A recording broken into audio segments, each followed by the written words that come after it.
তুমি? তোমার নাম রিবা? হ্যাঁ, কিন্তু আপনি এত অবাক হচ্ছেন কেন? মানে তুমি এত বড় বাড়িতে থাকো আর চৈতে এসে রাস্তায় রাস্তায় নাচ করো? হোয়াট? আপনি সব কি বলছেন? আমি রাস্তা রাস্তায় নাচ করি মানে? তুমি মনে হয় ভুল করছো। তোমার সঙ্গে আমার কথা আছে, একটু সাইডে চলো। চলুন। আমি কিছু বুঝতে পারতেছি না ভাই, মানে নাচে চৈতি কাহিনী কি বলো তো? হ্যাঁ, তুমি বসতে ছেড়ে এই বাড়িতে কি তোমার?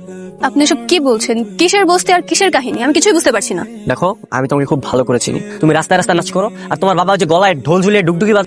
বাই দ্য ওয়ে, আমি তো তোমাকে দিন টাকাও দিলাম, তুমি সবকিছু অস্বীকার করতেছো। হোয়াট? এসব কি কথা বলছেন আপনি? কিসের টাকা আর কিসের কি?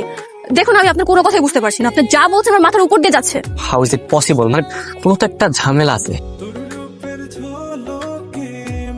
কেমন বড় লোকের হীরের টুকরা পোলার লোকে মায়ের বিয়ে হইলে আমরা কোনো আফসোস থাকতো না। আল্লাহ, 99% চেহারা মিল আছে, শুধু তুমি গরিব, রোদে পরে একটু কালো হয়ে গেছো, নাহলে সেম টু সেম। কার চেহারা? আচ্ছা বলো তো, তোমার কি কোনো জমজ বোন আছে? আমার তো কোনো ভাই বোনই নাই, আমি একলা।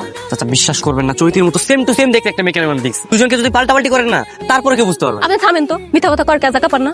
এইসব ঠাকুমার দূরের গল্প পোলাবেন গো শোনাইবেন, আমার কইতেইবেন না। শোনেন, আপনি ওখান থেকে চলে আপনি আমার পর থেকে কি সব উল্টাপাল্টা কথা কইতেছেন, আমার মাথা পুরো বিগড়াই দিছে। যান। ঠিক আছে, যাচ্ছি। কিন্তু তোমার মতো সেম টু সেম দেখতে যে মেয়েটা না, তোমার সামনে নিয়ে আসবো, তখন বুঝতে পারবা।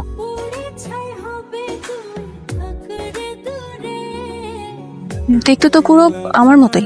কে রাখো তুমি? উনি আমার কতবার কইছে, আমি তো বিশ্বাস করিনি। এখন দিয়ে আসলে পুরো আমার মতন দেখতে তুমি। রিবা দেখো, আমি তোমাদেরকে আগেই বলেছি যে তোমরা দেখতে অবিকল একই রকম। হতে পারে আমার সাথে ফেসের মিল আছে, কিন্তু ও কোথায় আর আমি কোথায়? সামান্য একটা বস্তির মেয়ে, বস্তির মতন দেখতে, খ্যাত। আচ্ছা বলো তো, তুমি আমাকে বিয়ে করবে না? বিয়ে করবো মানে? উনি তো আমারে বিয়ে করতে চায়। সামান্য 2 টাকা তোমার বস্তিতে থেকে তুই বড়লোক ঘরের বউ হওয়ার স্বপ্ন দেখছিস? মোটেও স্বপ্ন দেখছেন, আর আমি বিয়ে ওকেই করবো। আর তার থেকে বড় বিষয় হচ্ছে তোমাদের দুইজনের পরিচয়টা জানা। তোর এত করে বলছি, তারপর তোর বিশ্বাস হচ্ছে না? বিশেষ হবে কি করে বাবা? আমি নিজের চোখে দেখে এসেছি। তো কি হয়েছে? সে তোর মতো বলে কি তোর বোন হয়ে যাবে? বাবা, তুমি আমার কাছে কোনো কিছু লুকাচ্ছ না তো? কথা লুকাবো কেন রে মা? যা সত্য সেটাই তো বললাম। তুই ছাড়া আমার আর কোনো সন্তান নাই তো।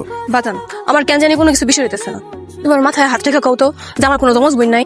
তোর মাথায় হাত দিয়ে বলতেছি, তুই একমাত্র তোর মার সন্তান। আরে যা আবার হইছে, মাথা থেকে গেলে যারাই ফেলাই দে। ঠিকই কইছো বাজান, ওই বড় লোকের পোলাটা আমার মাথাটা পুরো বিগড়াই দিস।